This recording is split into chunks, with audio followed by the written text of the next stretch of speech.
Bonsoir, bande konange sanga mamluba, mikolo mo ebele, hein? J'espère que bon, nayebi so na tuna boza malamu po nayebi que en général mingi boza komitungisama parce que chez nous là-bas au pays, ça ne va pas. Boete, nzoto ya mutu soki parti moko nzoto na yo ezali ko kamalamu te. Ezate ke nzoto mobimba nde ezoki pasi wana n'est-ce pas? Supposons bukani loboko. Est-ce que le kolonde bukani c'est ça loboko? Mais ce qui mtatuni oboni yo okoloba nini? Ah, ça ne va pas. Pona nini? Parce que loboko est un choc, n'est-ce pas?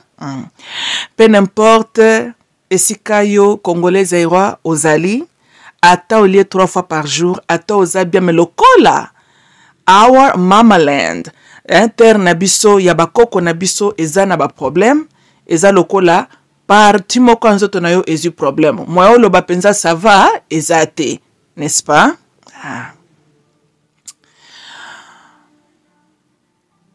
Naebi que dans quelques heures awa oyo pape azokita na Kinshasa. Je suis aussi au courant kaka lokola bino nyonso que gouvernement congolais na carte na hypocrisie jouaka atie je pense quoi ba 30 millions de dollars pour na ba préparatif ya pop. Ce qui m'inquiète bande konanga baby nebsaka bino na banza na loba na bino deux choses hein. Le plus grand problème surtout avec nous la race noire n'a pas toujours été que c'était le blanc qui était notre problème, mais le grand problème de la race noire ça a été les nègres de la maison. Ça, c'est aspect moko. Aspect ami balé qui nous a causé du tort jusqu'à présent et ça continue à causer biso tort. C'est difficile de libérer un esclave qui n'est pas conscient qu'il est esclave. Un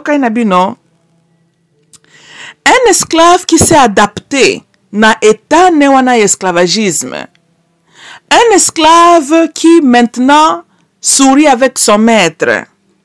Et il a accepté son état d'être. Il ne connaît pas mieux. Pour lui, c'est ça la vie. Le fait qu'il mange 3 fois par jour. Le fait qu'il n'est plus chicoté. Il parcourt le risque. Yako kansake, il est bien, ça va. Il oublie que, officiellement, il est toujours un esclave. Et cet homme-là, c'est très difficile de lui libérer. On peut libérer un esclave qui souffre en dessous du soleil sur le champ et esclavage, mais c'est difficile de libérer l'esclave de la maison. Ou bien, le nègre de la maison. Le nègre de la maison na monde na biso lelo baza banani. Et qui sont ces esclaves-là inconscients? Tobandina nuna nègre de la maison. Le nègre de la maison, je peux alors infer que ezali nos dirigeants, non seulement na Congo, mais presque partout en Afrique. Presque, pas chaque pays africain, mais majorité. Mais le lot de quoi tous le Congo, tout le la Congo. So, les dirigeants de Congo sont un très bon exemple. Il y a un nègre de la maison. Un nègre qui est au service de son maître blanc. Un nègre qui a été placé là pour maintenir ses frères et sœurs en ligne. L'esclavagisme, bakimate, ba échappé. Un nègre qui est lissou, ya patron ya mundele.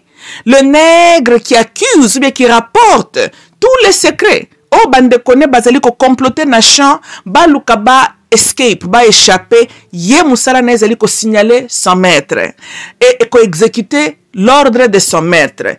Et souvent cet ordre-là c'est quoi? Garder la paix pour ne pas soucier le maître blanc. Nous connaissons nous tous que souvent les blancs n'aiment pas se sentir mal à l'aise. Tukozongela likambwana. Aspect mususu sikoyo, il y a esclave qui est inconscient kaza esclave. Exemple na koki kopesa na biso moko nano ba congolais. To banda nano botala ngai likambo. Majorité ya baluba basutenaki Tshisekedi, hein? Balobi akoma président. ce qui est honteux, ce qui fait mal, ce qui décourage. Félix a comme président n'a pas critère nini. Tout simplement parce que son poste non est Tshisekedi. Parce qu'il a été accepté par un groupe de gens. Mais alors on doit se poser la question.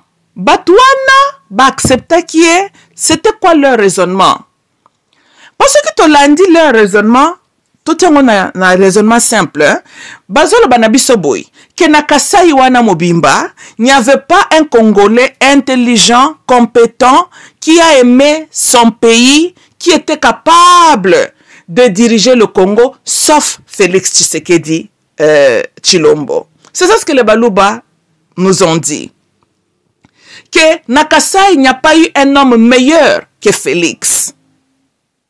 Et ça, c'est décourageant. Et ça réflexe, il y a Moutoaza inconscient, kaza esclave. Et ça là, c'est le plus fort, mais esclavagisme le plus dangereuse.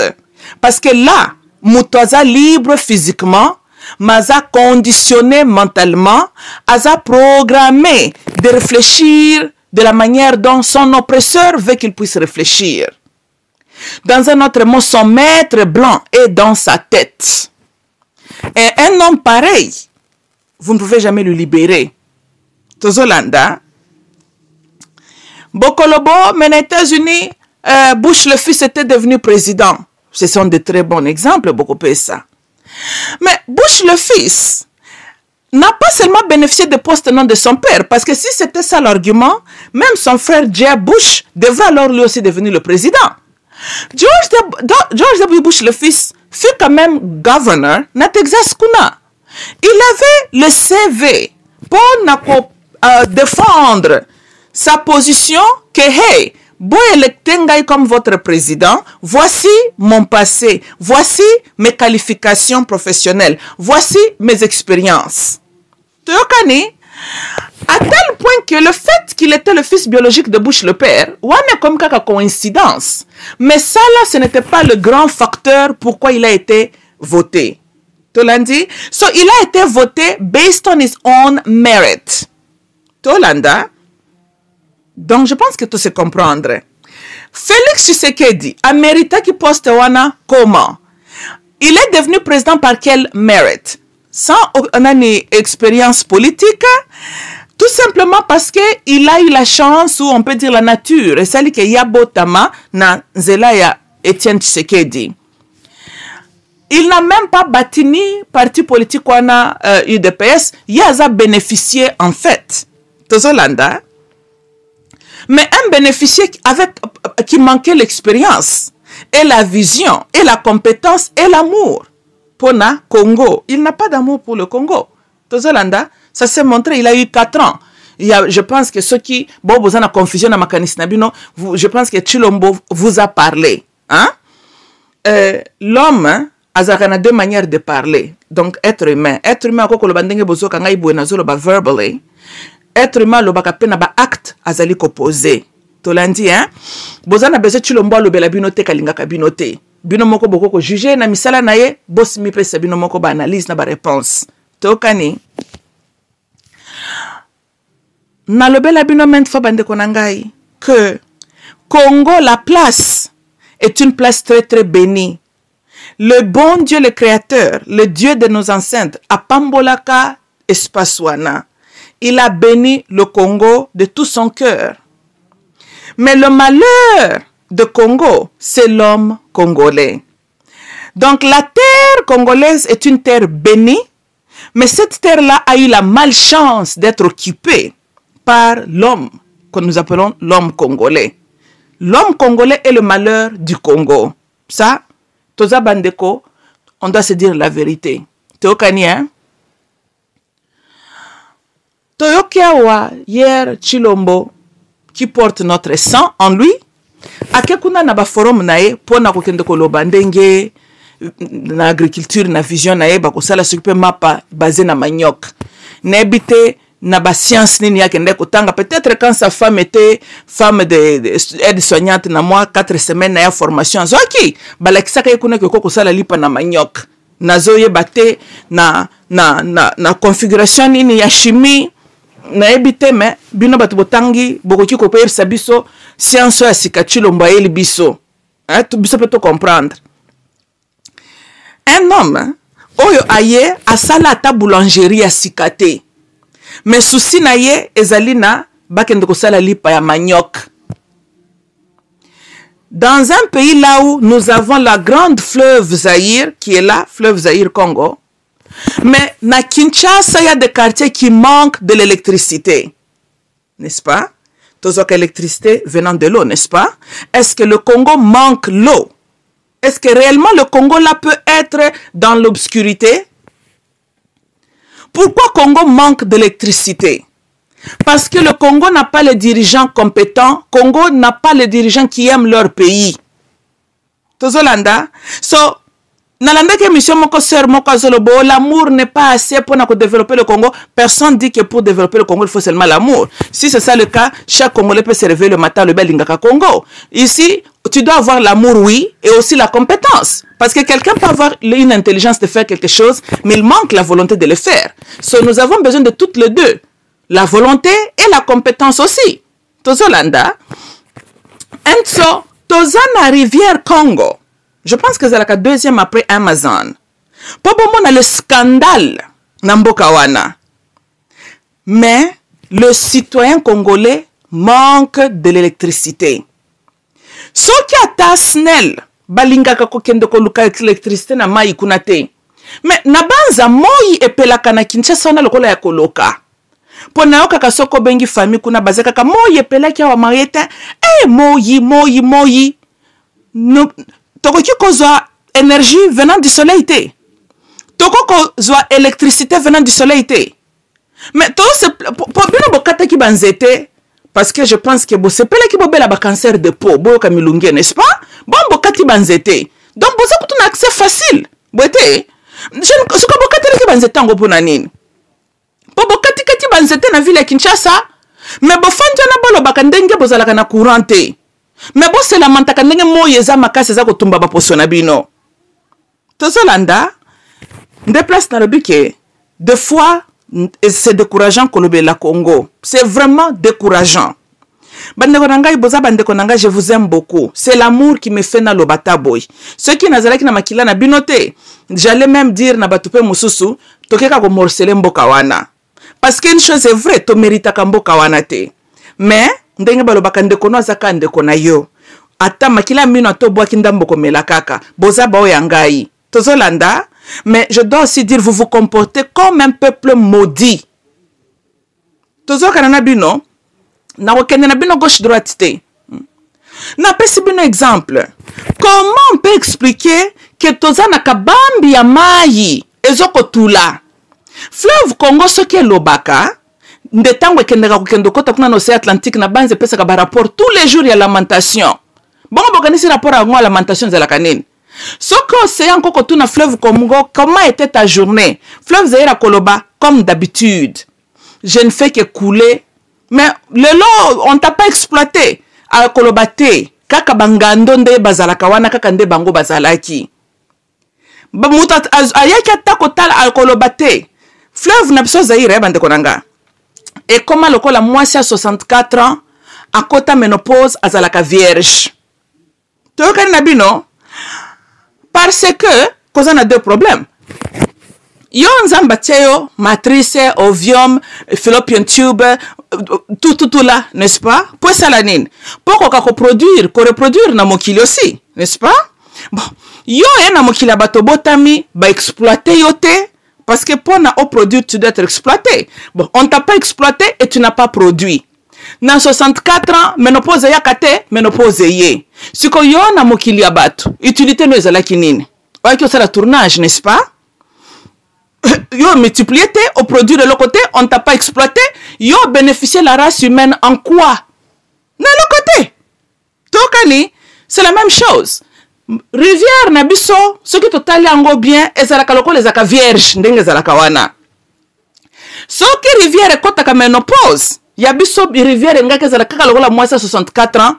Donc inutile kuta dans tout ça comprendre à côté la kuta ménopause nini pour ba exploiter kututé tolandi hein maintenant ka comme pave a comme muto officiellement ménopausé hein est-ce que ko lobela bato nazo luka mwana to ko loba nini ozali ndoki historique le temps il fallait ko luka mwana au bois qui n'a qu'à l'exploiter, au bois qui qu'à produire. Maintenant que tu es fatigué de vivre, tu ne sers à rien. Toi, on est en exploiter les sous. Tu vois le colabiso. Moi, ils tout là. Moi, ils pelaka tous les jours. Hein? Mais moi, ils tout là. Biso, moi, à exploiter moi, ils à la kate. Pour moi, et produire. Fleuve Zaïre et Touli. Moyen ko exploitant ngo ezalaka te pour produire. Ne bakate soki to zelaka désert, hein? Ne bakate soki biso to ngaka Congo comme l'Afrique du Nord comme désert pour finalement te ko la discours hypocrisie comment maintenant on peut causer na courant on n'a pas l'eau. To zelanda kaka lokola na bilo moi 64 ans azoko ta ménopause azalaka vierge. Même kufela na ye, elle est inutile. Tozolanda, mais une femme de 64 ans qui meurt vierge. Toyoka nabi non? Wana matanga batu bakolela mingi teza matanga opesa batu kanda. Toyoka ni loko la fleuve Congo. Kaka bangando nde banajaka kuna. Tolandi loko la biso boyebi ke tozo pe libabe ya ba scholars, hein? Oui, Congolais soka tangi classe mingi. Atangi pour le bandé ba français belé, n'est-ce pas? Pour y la biso ba discours, boete. Yo soka Congolais atangi ba classe ayeli biso ba formule mathématique. Yo mona ka Congolais atanga ka ba classe ke ndoko ba chimie na ba science physique. Wana za kama kamba Congolais te? Congolais fatanga ba science nani ba bloc on na école ya ba ozo sala koma ka ba français belé. Comme ça, ce cas qui na télévision, toi qui na parlement, côté timonière, na espèce plénière, na allo baba français na bon moni tangi. Parce que majorité peut abandonner konanga, baza pena na esclave, na état na besoin des esclaves mentales. Quand un homme se met devant eux à la veste na cravate à lobby français, ba le bas intelligent. Parce que bino bo mesure intelligence par rapport à mutuabilité na koloba français, non pas le contenu de ce qu'il est en train de dire. Non, le français ma bakou, mais overall le contenu est en anzela. Non, il y a un professeur là, Mikolo, un professeur là qui fait la honte au professeur. Et un bon exemple, il y a ma le barake, tozana malchance, il y a ba intellectuel entre guillemets. Voici un homme, un universitaire, hein? Lui aussi le professeur, yoka raisonnement naie, que Chilombo sali ba exploit. Ba voter le sous Chilombo parce que Pape Azoya. Really? Est-ce que nous pouvons espérer que Congo se développe lobby n'a pas individu à boyer? Hein? Mais ce genre de messieurs, ça ce sont les crânes qui nous gardent en état et oppression. Ce genre de crânes. Tokani? Ça ce sont les programmés mentaux qui sont là, les petits chiots de maître blanc, qui deviennent embêtants. Moi, je développé ça. Parce que, ils coexister parmi nous. Parlez un peu de ce pape, Navarre qui en a eu.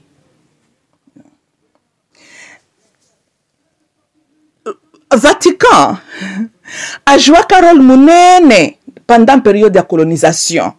Cet rôle-là, est en faveur de Yabako na bisoté. Et voici aujourd'hui un Congolais de père et de mère qui se dit un homme intellectuel pour nailler le grand exploit parce que Pape Azali Koyana Congo. Mais ce qui n'a le binatala, pourquoi on n'a pas encore eu un pape noir? Une histoire nation moderne. Pourquoi on n'a pas un pape noir? Pourquoi on a une question? N'est-ce pas que le grand groupe Yabato s'identifie comme les chrétiens, ce sont des noirs? Boite, Wuta Mundela a introduit la Bible et pas ya Mutumuindo. Mutumuindo comme plus chrétien que le blanc même lui-même, n'est-ce pas? Mais pour un peuple qui, majorité binonde s'identifie comme les chrétiens là, mais apparemment vous n'êtes pas assez bon pour bimsa pape parmi vous. Toujours un bino. Donc bino religion on a yaka ko exploiter bino, n'est-ce pas? On vous exploite. On vous oppresse mentalement. Mais vous n'êtes pas assez bon pour n'avoir bimisa un peuple noir. Et tellement boza, ndenga boza wana, pour mutaloka ka congolais mutango akufa na ye. Pour ce kazaka vivant de toke ko négocier na ye. Yokanga nègre de la maison, le monsieur Mbatala, il est content parce que pape azoya. Mais la venue du pape au Congo est celle libiso nini. Et shame na government ya DRC. 30 millions de dollars pour accueillir un homme qui fait partie du système impérialiste pour na oppresser biso. Mais na kati ya ville ya Kinshasa, le gouvernement manque ya kotia ba choses en place quand il pleut pour na éviter ba perte de vie. Un gouvernement qui ne valorise même pas la vie des Congolais, mais un gouvernement qui est à genoux devant les impérialistes. Chilombo, biso to sala nini pona ke yo o koma mutu normal, o kangolama, o bimane tawana esclavagisme mental ozanango. Hein? Soki tozali komono nyonso tozomona, eza ba mindele wana pete? Bien sûr avec la complicité aussi de ta famille, mais va jouer un rôle, n'est-ce pas? So, il n'y a pas longtemps boule betaki. Ba Congolais ba koufi. Boete, mbula soke beti ba balaba le panzani, batu ba kufa, ba singa courant exposé, wana gouvernement bimsaka mbongo te. Ça là ce n'est pas si important, n'est-ce pas? Mais venu à pape, lokola ya za Yezu, lokola ya za nabanza cousin Yezu, n'est-ce pas? Yango il faut que bonkisela ye po ya kotala bilanga ya besclave na ye. N'est-ce pas? Aye kosa l'inspection bilanga na ya besclave. Et puis à kopeso bravo mon nègre de la maison pour le travail bien fait. Garde ce nègre là toujours sous contrôle. Ba dévier mi bekote. Nderol no yango wana. Et c'est une honte. Boyebi bande konanga kozana baton na fandaka na lobby. Oh, vous savez les étoiles exceptionnelles, hein? Et y a la kabiso kaka une fois après un siècle, une fois après 2 siècles. C'est à nous yakoyeba ko saisir, ko cherish ba étoile wana. L'Afrique manque le leader lokola ba Idi Amin. L'Afrique manque ba tulokola Bankwame oya Ghana wana. Afrique eza kozanga ba Patrice Lumumba. Ba Moi Oyo. We need more of this type of men na Africa. Ba Muammar Gaddafi. Nkwamo alobaka, la venue des Européens na Congo était un cauchemar pour toute l'Afrique. Et il avait raison. Il avait raison. Ayebisa Lumumba, bako lukaba bomayo, bazako lukaba bomayo pour te faire taire. Il avait raison. Tokani, lelo toko kolobake to tikali kaka na président à Ghana, azako sa la fierté, na frère Nabiso na South Africa, Julio Malema. C'est un révolutionnaire. Yango pe bakomi sepe président na South Africa te. Mutuloko le bakon diman comme présidenté. Mais malheur pour nous en Afrique. Pourquoi seulement yé? Tozolanda? Pourquoi ba misusu bakoko bima la même esprit wana te? Parce que mingi baza surtout nos dirigeants baza à genoux devant l'homme blanc, ce sont les blancs mutubatie bango sikawana bazangi autorité ya mibali pour s'imposer. D'abord ils sont inconscients même que bazaka esclaves. C'est ça notre problème. Et nazongi c'est lisusu tor na biso moko ba congolais. Toko continue ka kolela 14 ans mais passe à Congo, passe à Congo, passe à Congo. Arrêtez ça, je pense que quand Raponza baza miséricordieux. Ce qui nous a na tempérament lokola ngai bo mamuluba. Nde na pelisa libino moto soro men gomona na tumbi bino. Na bandela nanga Congo asika. Na tia batama longa kuna. Boka kasonité. Parce que kaka bino mtu bokumisaka vos leaders là, n'est-ce pas? Sans entendre Motombele. Musée Yaka libérateur. Un peuple qui est déjà dans la terre promise, mais qui réclame Moses. Mais Moses, azama solo ya désert. Et tant que tu comme un homme inconscient, tu n'es pas conscient que tu es dans ta terre promise, aux anaposa Moses, n'est-ce pas? Mais tant que sali qui se retrouvé dans l'état désert, quand Israël traversait le territoire d'autrui, quand Israël était taquiné par le peuple étranger, c'est là l'état maintenant où se trouve le Congo aujourd'hui. Mais dans la qu'il fallait qu'il bosse là, que vos prières là a été exaucées. N'est-ce pas? Oui, il faut pas me penser que bravo Makassi. C'est ça les conséquences. Il y a un homme inconscient. Moses, Adnaïb Sakabino chaque fois, rôle nezalaka, kobim sabatkuna na Égypte, et puis azalaki na masolonde à désert, et puis akufela kandewana. Akota terre promise te. Yo nzamba memaka bakoko na biso pesi bango mabelo wana Congo. Ozo botama, ozo indépendant. Ozo botama, tu es libre de décider ton destin. Tu es chez toi. Mais yo kana mutu na yo, fanjo ozo koze la libérateur, Moses. A libéré le poids kende na yo, wapi. Po yemo kutakota ka terre promise te. C'est pour cela que vous voyez le Congo d'aujourd'hui, réellement. Toza solo pensa na besoin à Moses, quoi. Mais sommes-nous pas attaqués par les étrangers? Allô? Total na est qu'on est à Congo, qu'est-ce qui se passe? N'est-ce pas? Sommes-nous pas menacés chaque jour? Notre existence est tout le temps menacée? C'est ça notre état d'être. N'est-ce pas? Bosengaka Moses, le bon Dieu nous a accordé Moses. Laurent yé, aïko libéré biso. Ayana Baron na ye, na ba Deborah na ye, na ba Miriam na ye, si ba mona kabango, ba Janet Kabila, ba Zoé Kabila, ba Joseph Kabila. Alors que bolinga ki ango wanati, n'est-ce pas? Bete, pondenge toza bonan tozu Joshua te, chilo mboku tumawatro. Tozo landa, ya zakaka ko balkana biso peka na désert wana. Mais un désert, selon, un désert, selon la volonté du peuple. Parce que tout ce le cas qui est tapouana, bakoko na biso basiba le cas qui est tapouana. Mais na kozanga nani conscience na biso moko. Na kibu boumbu mental na biso moko. Tomi beti si ba marche en arrière. Nous aujourd'hui on se retrouve en train de nous lamenter. Toza neta moko le kolatang tozalaka ba coloniser. Tozolanda, notre existence menacée par le peuple étranger. Pour Nanini, pour Congolais, aza amoureux de Moses. Ce qui peut Moses, c'est la koko na binoe, na ebakate. Ce qui peut noko na binoe, na ebakate. Mais bolingi moyete, peuple mobimba la kaka, libération est outa de quelque part. Ngai na lobby, hein? Mais Moses était un Israélite. Boité. Oh. King David a boté la kabatu na Bible. Tant ozo bundi sabe étranger. Yazala kanani. Il était un Israélite, n'est-ce pas? Ce que yo Congolais, nakati ya Congo, ozo koze la libérateur auta wapi. Hein? Les dirigeants de Congo doivent sortir seulement du Congo.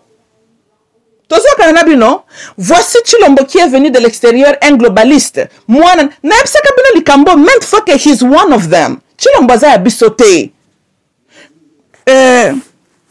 Bendekonanga boka musakanga mingi. Nayoka kabino awa bo s'identifier mingi comme les chrétiens bo betela kabatu masolo Jésus Christ au jour et nuit. N'est-ce pas?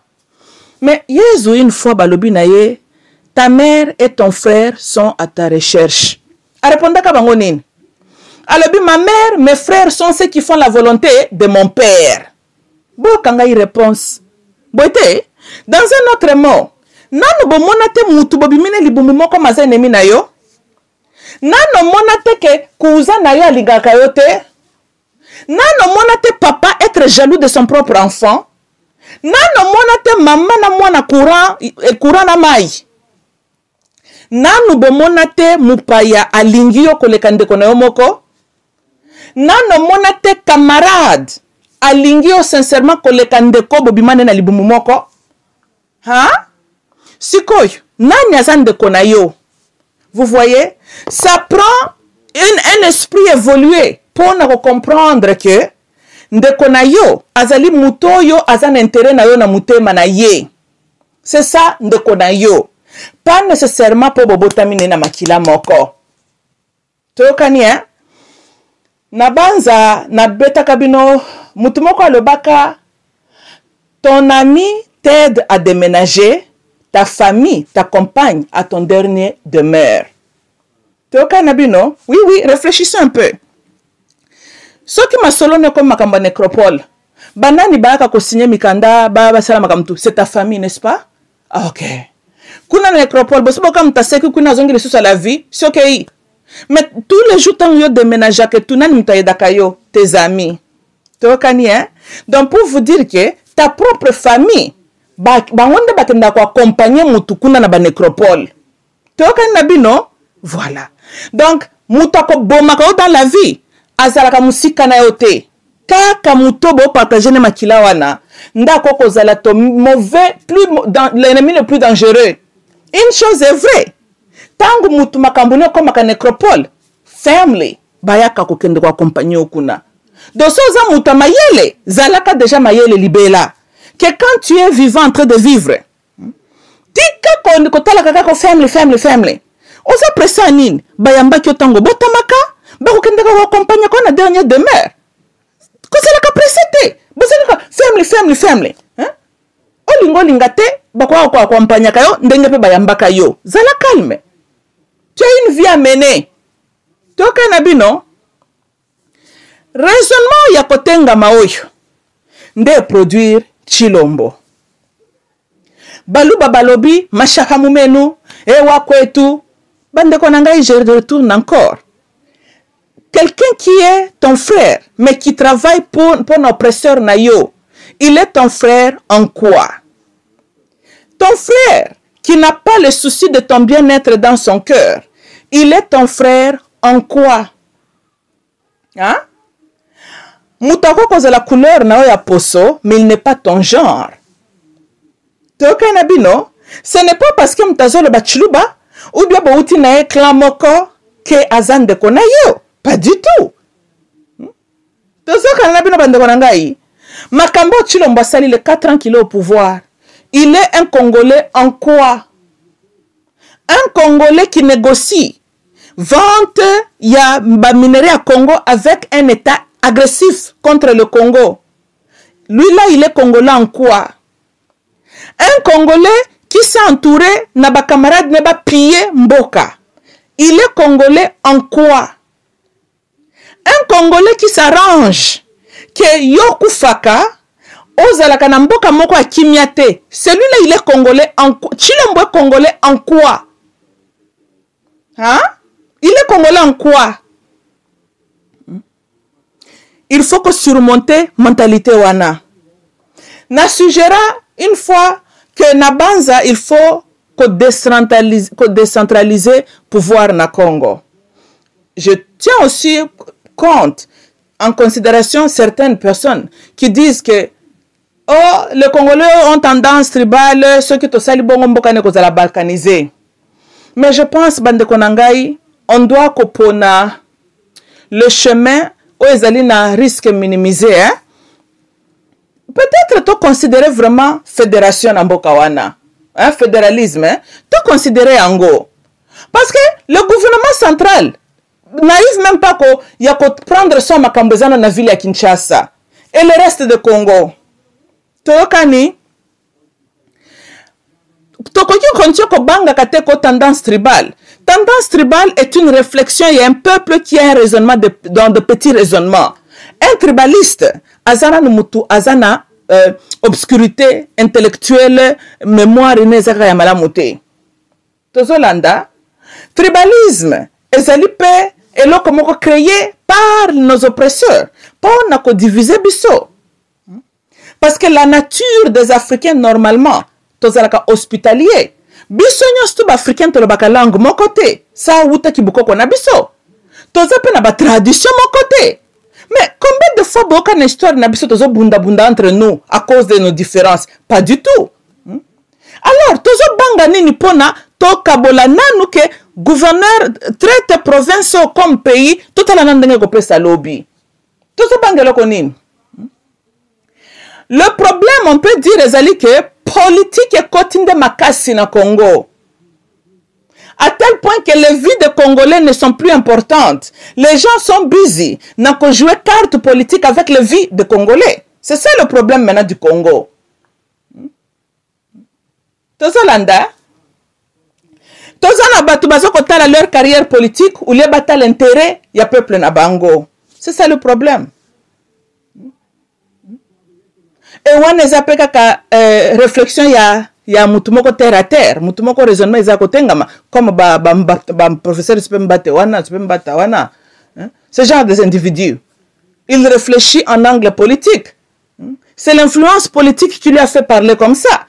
Parce que Yazana azota la flatté UDPS, a flatté Chilombo. Où il y a tel intérêt, il y a pas Congolais. Où il y a tel, qu'est-ce que je peux dire de constructif pour la génération Koya. A donc a soldé qui bon motonaye pour l'intérêt politique. Ndelo kozo bo makongo yango wana. Mais elle est ton kanga ezalaka boy. C'est bon copier politics venant des blancs. Mais le blanc a joué à carte à politics, mais toujours à perdre la vue, il y a amour, il y a société na yete. Mais pas il n'a pas de bina bozu carte à politics, bozo betango mabe. Bozo beta carte à politique mabe penza. Bolingo na mite manabino zo zalate. À nous tous les peuples congolais, y compris vous les baluba, baluba likambo to mona lelo. Oyo bosaleza sonia ko sakanate. Vous avez produit au Congo Tshisekedi. Ça, c'est une honte historique. Pour Nanini, à cause il y a de motivations politiques, tribalisme, vous avez préféré. Il y a quoi hypothéquer avenir Nabino, kakapo naba affiliation ou des raisons politiques. Que des fois, l'homme noir ne peut jamais se développer. Pour la réflexion, il y a motindo. Token de liboso comment? Congo pouvait faire mieux, bande konangai. On pouvait faire mieux. Ce n'est pas les ressources qui nous manquent. Mais pourquoi tu as le mieux laté? C'est parce que tu as kozanga les hommes compétents, les hommes qui ont l'amour du Congo. Ndemakam tozangi. Yango bozo mona Congolais azo lelao azalaka na obscurité. Mais tozana rivière munene wana. Yango bomoni Congolais zo kolela obscurité mais tozalaka na moya kosakana te. Yango bomoni Congolais zo lela nzala mais tozana terre fertile. Toka na bino, nous sommes capables de créer bamakambo belé. Mais si seulement le Congolais azalaki na maturité psychologique, mboka nengeke se développer. L'ennemi de cette terre-là, c'est l'homme congolais. C'est ça. Tozo kananabi non? Yo moluba bakote on a poste. Olingozo machapa mumeno. Oulie ozwa congolais qui est compétent, ozo comprendre vision na yo bisikani no lingyo kende. Wana ndo tia mutu qu'il faut à la place qu'il faut, yo ko préférer ozwa mutu ya langue na yo. De même, un Congo peut se comporter aussi le même. Biloko boye bandeko nanga ezozongisa biso sima. Nde garde biso sima. Congolais, quand on n'est pas conscient qui sommes-nous, nde bozo mona to se retrouver toujours na batuloko la bachilombo à la tête du pays. Parce que un président représente son peuple. Tu l'as dit, hein? Kaka nenge tozo finga chilombo incompétent, il n'est pas intelligent, patati patata. Quelque part, il est en train de refléter l'état yaba congolais. Parce qu'il y a quelque chose avec les Congolais qui lui ont accepté d'abord. Hein? C'est le problème. Parce qu'un Congolais illuminé, un Congolais conscient ne pouvait jamais accepter Chilombo. Et quand je dis cela, ce n'est rien, c'est un acharnement personnalité. Bandakonanga balu bato se comprendre. Nalobi, hein? Groupe nyonstu ya batu sur la terre, balingaka ba mona pe oya bango ndeko ye pas briller. Ça c'est une réflexion naturelle, c'est humaine. Mais nazali koloba boye, on ne pouvait pas faire mieux que Tshisekedi. C'est ça la question maintenant posée. On ne doit pas au nom ya kuluka kaka muluba au pouvoir de ramasser n'importe qui, n'importe quoi, kaka parce qu'il faut muluba zala na pouvoir. Nde angle nga nazo koyela yango wana. N'y avait-il pas les baluba qui aiment le pays, qui ont la vision, qui ont la compétence à diriger biso? Avoir muluba à la tête n'est pas le problème. Mais tout ça a besoin de muluba o aza conscient azo salanini pour namboka na ye. Et o bino botelemeli na mutu lokola Tshisekedi. Ils ont représenté ma baie sur vous. Ils ont l'accès niveau na bino bas. Ils allaient souligner bien qu'on illuminer ce problème de tribalisme dont vous accusez jour et nuit. C'est le tribalisme qui a influencé votre support à Tshisekedi. Parce que raison nini logique au bino bo soutenir qui est. Raison nini. À part tendance tribale. Pour ceux qui ont la compétence, basée sur quoi? Basée sur quoi? Hein? Hello? Donc vous voyez que vous décidez de diriger Bino kakapo auti na famille Tshisekedi. Mais même son père, qu'avait-il fait pour Nabino? Et le copété. Tshisekedi uta uzuki bokonzine wana. Uta banoma kiye. Asantouré na batu moko musala na bango bazwa kotia bakal. Eloko la moi gâteau moko bazui balingo kabolango na motute. Est-ce que vous attendez que le Congo est développé? Congo est avancé comment?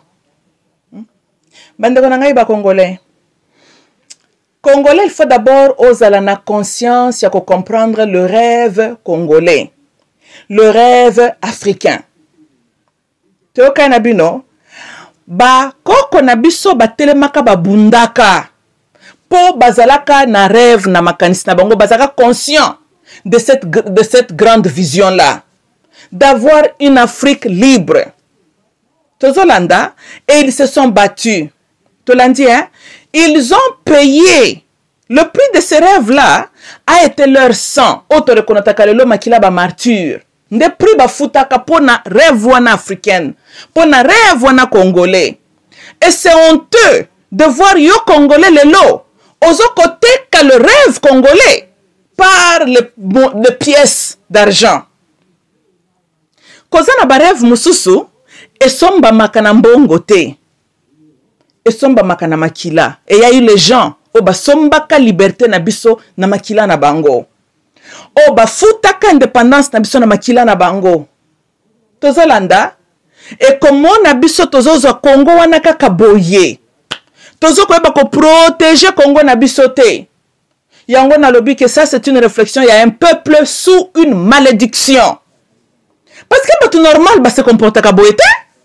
Comment yo koko na yo a délégué yo mboka, koko na atangisi makila po yo Congolo botamos à l'indépendance à la libre.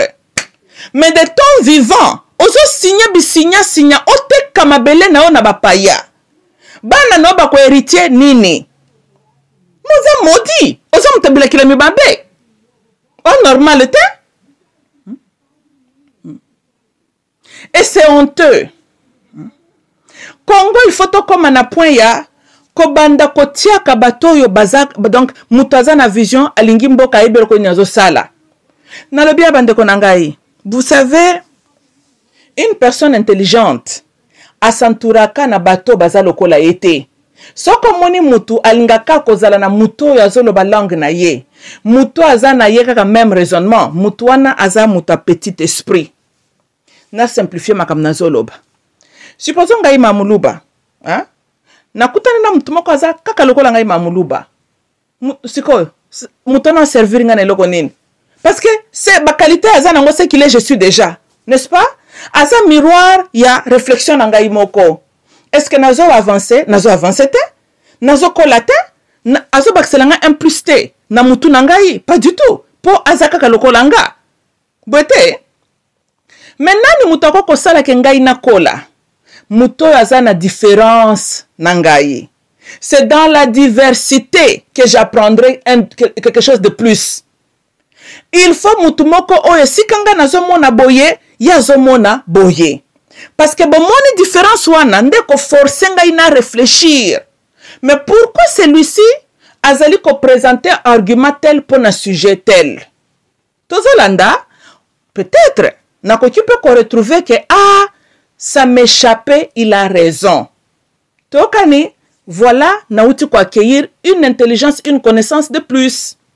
Mais ce qui n'a pas kaka na mutazaka kalokola ngai veut dire que même si mon raisonnement est en erreur, nako chanja kayango te parce que ye pazaka ka buriko lokola ngai. Tokani, hein? Je ne peux que grandir quand je suis en face d'une personne qui me présente des différences. Il faut là où moi je suis faible, yazala fort. Il faut que mes faiblesses aient la qualité et pas inaye. C'est comme ça que moi aussi je peux lui apporter quelque chose de plus. Yé pas ali peut apporter quelque chose de plus. Ensemble, tokendeliboso. La vie bande konanga, elle n'est pas noir et blanc. La vie ezali, ceux qui artistes à peindre la vie. La vie est utiliser toutes les couleurs pour n'attoper sa réflexion de la vie. C'est ça. Dans une société, bisognos tous dans le même cerveau. Tu l'as dit? Mais c'est le différent cerveau là qui fait qu'un peuple va avancer. Bachina batongi ba pont moko ya kitoko compliqué. Vous savez pourquoi? Parce que et si qu'un ingénieur mususu azaki na vision moko boye, ingénieur mususu ya bakisi pe vision. Mususu ozal mais pourquoi tu tonga pont et katsamai? Peut-être mususu na bande ko raisonner kaka sorte de mouton en pleine vue de s'occuper ya Beijing. Oh kuna bio, mo tokoki ko tonga pont et katsamai. C'est vrai. En bon, tout d'un coup ingénieur mususu pe ba fandi babi. Tu sais quoi? Ça, c'est une possibilité. Tokani, batongi angote, batongi ango. Tu l'as dit, hein? Bato batonga ka Tour de Fel kuna na Paris. Sûrement avant Tour de Fel et Tongama, leurs ingénieurs peut-être bazalaka pekaka na niveau moko boy.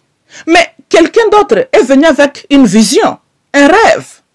Tokani, et on ne lui a pas empêché avec son rêve-là. Et ils ont construit Tour de Eiffel, c'est pas Eiffel Tower kuna. Tokani, c'est comme ça que peuple bakendaka liboso. Yonanga toko kozalaka ka même chose te. Mais zate que ceux qui yozo koya na différents points angle et arguments. Kenga na tielo bakal parce que zo ko arranger ngaite. Non. C'est les différentes idées de ceux qui tok tiango en collectivité et ko sala tokende liboso. Ingénieur asala kana snel ya sukela kaka bongo na cerveau netu ezaka kana bureau ne wana snel, n'est-ce pas? Mais mutu musoko ya lobi tokoki ko exploiter fleuve te to moni mutu musoko ya lobi mais dernièrement wa carburant ezala kite batu basilika kyo carburant nzate hein? Mais toko sala mi tukate zoko dépendre na carburant te, on peut le faire. C'est comme ça qu'un peuple avance. Tozolanda, innovation, les idées différentes. Mais ça prend la maturité pour respecter et considérer les arguments qui se diffèrent avec tes croyances à toi. Ndeli kambozo zanga biso na Congo yango wana. Soki bo critiquer Chilombo, ba adept na ye o bazalaka na YouTube ba ekoya ba fingi. Soki bo critiquer UDPS, ba adepte o batelemaka na sanzete ba fingi. Même tango bango moko ba fandaka na ba condition moko horrible. C'est que moi je n'ai jamais compris. Augustin Kabuya vit très bien. Chilombo azo vivre bien lui et sa famille. Chilombo pensa sali musala amito matueto kita. Le nègre n'est pas complètement Chijengu, non. Chilombo a beaucoup travaillé pour sa famille. Mais bon, maman n'a régénéré. Chilombo travaillé pendant les 4 ans. Il a travaillé. Tout n'est pas perdu. Hein? Maman n'est pas une jeune fille. Famille n'est pas riche. Bien qu'elle ait prendre soin de porter plainte. Ma part, bano ya botia négligaka. Le reste de la famille a sa évolution. Mais tala bato baka na sayanzete wana. Ozo tala mutu santé tinate. Ceux qui m'ont eu problème, basali communiquer, bakomi kosenga ba cotisation. Bisika bafandaka mawatro. Mais qu'est-ce qui leur inspire? Il faut pas soutenir Chilombo tout simplement parce qu'il est Moulouba. Comme si Moutabandun était au pouvoir, à Kore Kotonga Kasaïté. Donc, tu repères Moutabandun de chance parce qu'Aza Moulouba te. Voici raisonnement ezali kozongisa biso sima.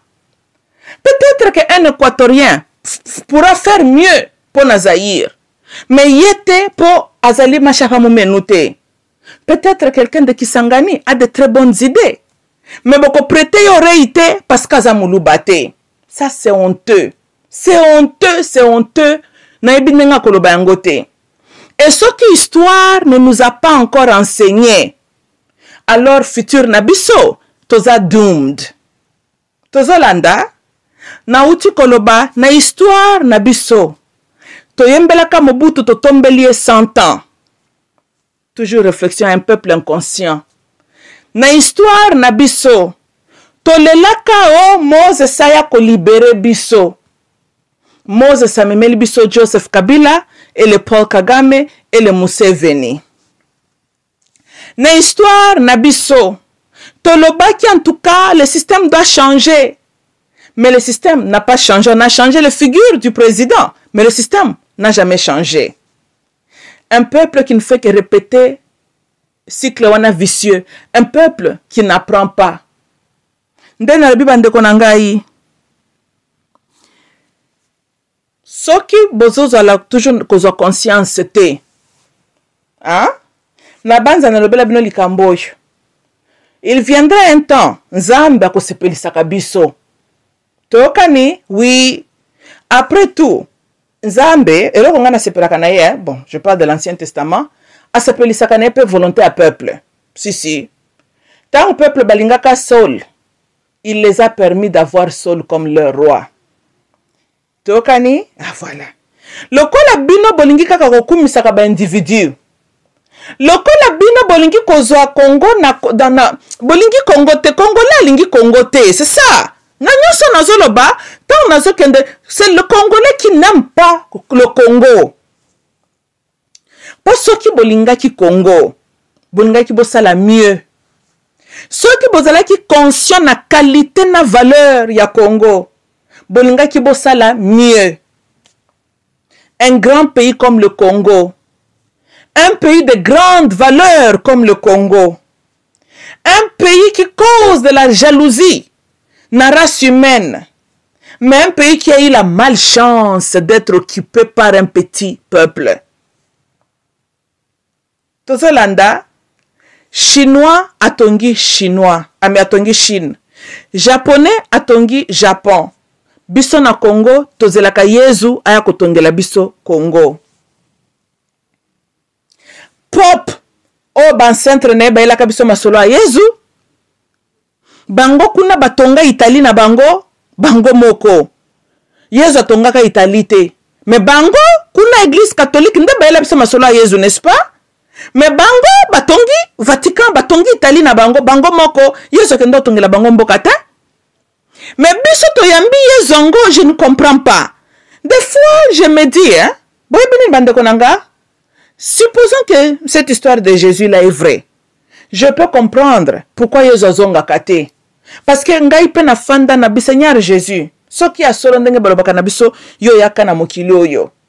Mais tu traînes. Parce que ngai batangi singa kaka na école que Congo ezalaka na ba coltan, na ba diamond, na ba na magnesium, ba malachite, ba ruby et na ba annex kuna ndenge na zabo me 44 ans dessus du soleil na tikel komona bloko na misu na ngai te. Totanya kaka na école. Ndenge nazomona on dirait de mon vivante na komona kananga richesse yango ezalaka na ressources naturelles na bisote. Bete yaka noki o bandelaka mokili yango établir Nouvelle Jérusalem no pona vi oyo. Na yoki kaka ketozaka na bokapi na tikali komono kapite. On dirait sika okapi ezaka nde sika kuna ba M23 bazoko beta ba bomba kosaka na te. Donc moyena koma kuna ezate. Ba coltan kuna soki pe ba cuivre Moses Katumbi alegisaka ngosi pe na nzela nini ngai nazomona yango te. Na lobi na Yezu papa sala noki zonga na yo kaka établir kaka mokili ya sika po ya mbaloyo. Yangeza kaka ndenge na tanga kango kuna na Britannica na ba website ba Banque mondiale soki pe ba organisme mondiale na biloko totanga na école. Ngai moko bona bénéficier nango. Ele côté. J'ai eu la chance quand je suis une américaine. Mais ce côté, on a beau américaine, de bon, on est comme si un millionnaire. Hein? Bill Gates est un américain. Mais c'est le Congo qui lui a rendu milliardaire. Hein? Microsoft existaka pona ni pona bakolta wana Congo ti bote Congo ezo former ba millionnaire na ba milliardaire na mokili Congo ezo sala batu mususu mengai moko congolaise qu'est-ce que moi j'ai oh certificat de naissance ndelo ko ngai na héritier ndena bisi yesu na lobitala papier oyo ce n'est que ça hein sala no kaka yaka bandela kaka mokili mais si manango ne ko réfléchir hein ne ko mona na binono yesu azo mela yaka te pona nini faute kaka na biso ba congolais surtout les congolais chrétiens parce que Jésus il fallait qu'il y a passé l'Armageddon contre Satan n'est-ce pas et puis à juger mokili na ye à établir terre ya sika kimia la finalement mais ba chrétiens congolais bango moko ba banjo sala Armageddon ba kota guerre contre le Satan ba bundisaka Satan tous les jours Yesu ko yandengene parce que bitumba na ye ba congolais déjà basi bazo bitumba Yesu hein ba congolais ba lobi po biso to sala libre o Yesu abundaka bitumba na biso kuna na Golgotha mais bitumba siko ya Yesu bino ba congolais bozongo pona nini bozo zongo bozo retarder Yesu zonga te siko Yesu zonga ka te biso pe richesse a Congo to bénéficier na ngote hein botika Yesu zonga na ye to bandela mokili ya sika parce que na tout na ebite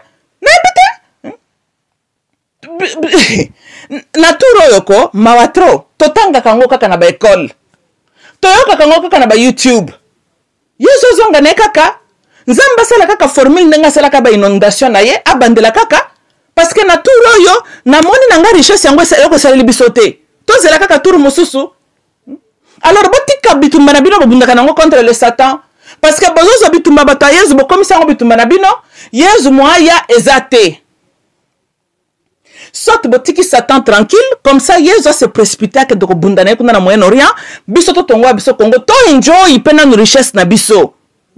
Comment beaucoup zela na 24 heures sur 7 to lié Satan to li boblingi ko bunda na Satan tout le temps. Yesu siko à cause de la presse comment ya pour ko bunda na nani parce que bino déjà bosso la bagarre avec le Satan. Yesu za presse ko yate siko richesse na zela na Congo.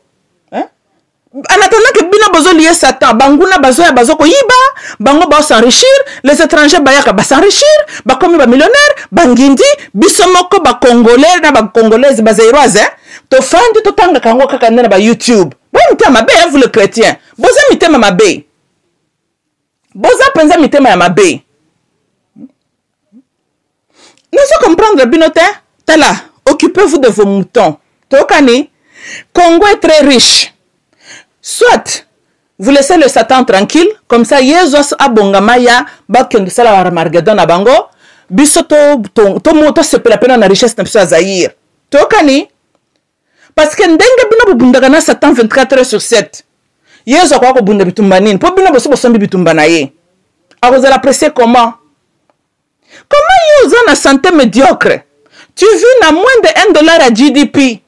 Ndeboye Banque mondiale kuna balobaka. Na bato organisme mondial hein balobi ozalaka pauvre ou l'autre non étant pauvreté non naturelle reconnue par le monde parce que congolais pauvre officiellement pauvreté na biso reconnue par le monde hein ou l'autre étant pauvre officiellement reconnu par le monde otiki okendo bundaka na Satan et na comprendre ka binote hein.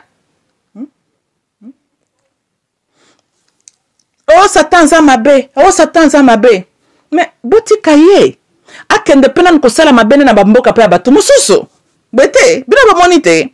Ce qui botiki na Satan tranquille, botiki na babitumba na bundaka na yowana. Peut-être à cause onction ko kima atika mboka na biso akende place mususu. Bete, peuple wana bango pe babunda na ye. Comment est-ce que sur la terre seul peuple babundaka na Satan 24 heures sur 7 ezalaka na Congo? Na Rwanda Satan ko koma kuna mkolo nini po bino balobi Satan bebi saka akoke kuna ko bebisa na Rwanda te bokangie na Congo moya kendeza te akoke ndo bebisa na Inde te parce qu'il est pris en otage na Congo ba chrétien ba liaka ye chaque jour bozoko lié kaka tala bo libérer na no Satan akende pe ko loka Angola aloka bamboka eze bele bisika ko kendo loka après tout Bible le baki musala na tambola ka partout dans le monde. Si ko bino le botika sa la tournage ne mondial bo kangia na kati ya ba église na bino po liaka ye. Hein? Batuna bitumba na bango. Toyokani Yesu azaka ingénieur te. ayaka na bafere ko développer ka bamboka ya batute tokani ye ayaka makambo na ye avisaka frère na ye Satan tolandi voilà rôle ya Satan zalaka tambola mokili pe mobimba lokola sa patrouiller Congo je pense qu'il est temps de libérer ye akende pe na Rwanda akende nanu ko bebisa botika nana bima pe na Congo ango ba pasteur avec vos bandimila oh toliye Satan yongo sala kama be na kati ya Congo parce qu'il est lié na kati ya Congo libérer la kena na bamboka mususu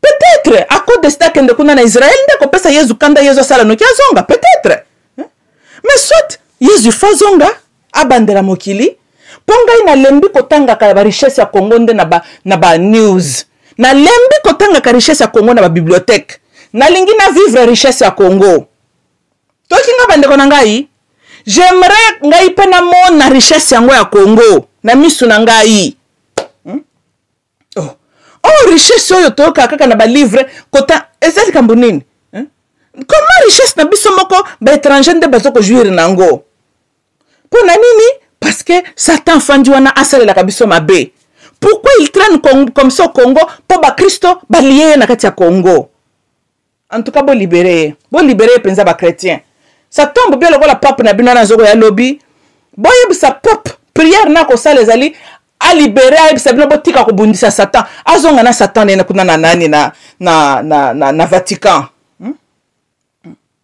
ba collègue ne kuna na vampire romain tant bob baka Yesu ne kuluzo si Satan zalaki nde kuna n'est-ce pas na ngomba ngo ya Golgotha Satan zalaki na présente Satan échappé Satan est la prise en otage na Congo boye bisa Pape Francis azonga na Satan l'esprit a bien bon libérer Satan d'abord vous les Congolais les chrétiens congolais bon libérer Satan Pape Francis zo mutu na yo bozonga na ye boye zonga na yake nde susu kuna na ngomba Golgotha azela Yesu kuna na rendez-vous Armageddon nde bisika ye normalement ifalaka zalate oyo zalonga ka Satan na ngomba Golgotha Congo zalaka ngomba Golgotha rendez-vous Satan Yesu zalaka na Golgotha n'est-ce pas Congo za Golgotha talabo libérer Satan pop zo Satan zo mutu no bozonga ne kuna bisika bozalaki ne kuna na empire Rome bokendo zela Yesu kuna tango kozonga bo continue makambo bino ndenge bobandaki wana ok bandeko na ngai ezalenga mamluba kande boki naza c'est triste makambo esala manamboka na biso tozo conscience tozo landa tozo conscience bandeko na ngai tozo na mboka mibale te que personne ne vous trompe tokani tangu le bon Dieu apamboli yo na eloko kozongo for granted te tokani batela kadonzamba pesi yo multiplier yango tika kokunda yango na mabele tokani mukolo ezali muyibi nzamba ko permettre muyibi ya kotokango tozolanda ndebo moni nous sommes riches mais biomoko Congolo est officiellement pauvre les étrangers s'enrichissent na richesse ya Congo mais yo Congolo est officiellement reconnu comme un peuple pauvre pona nini kozanga conscience Indiens sont comme un millionnaire mais yo Congolais pauvre mais yo kolo richesse wana manque ya conscience tolandi ulia ko pasaka temps ya ko n'habite s'occuper place ni bolia Satan na église nini aseka c'est dans quelle église esika boykendo liele afin dans quelle église wabi bon n'habite bino moko ba Christo boko dans quelle église esika bolia Satan ezaka pas maman langi bon boluka église esika bolia ye na plaider bino bo libérer ye lokola pop pas zoya bo pese sa pop azonga na Satan tokani voilà esika Satan ezalaka kuna na empire Rome na empire romain c'est pas na empire romain nde sika Satan normalement azalaka masola ba antichrist eza makambo ya empire romain boete libérer le Satan mutune kutazoya wana bazonga na ye tokani ngai mamumulu banaza na posa ko enjoy richesse ya Congo tozokana naza na posa na enjoy na lembi kotanga ngo na ba news na lembi ngana ko mona magnesium mangote nyamo kapi toko monete toko ke kuna na ngomba Kilimanjaro pete to kende tourisme nga pena kende ko mona ba neige ya ngomba Kilimanjaro toko mona ngote kuna nyoso ba terroristo ya ba M23 nde bazali en tout cas bozala na bolingo oui j'aimerais visiter Mont Kilimanjaro nalingi na mona ba cuivre na ba cobalt bloko to na ngai pe nalingi na mona ngona misu na ngai to landa na lembi ko tanga yango na ba livre to kani voilà. Ok bande ko nangeza lenga mamuluba. I love you all. Bye bye.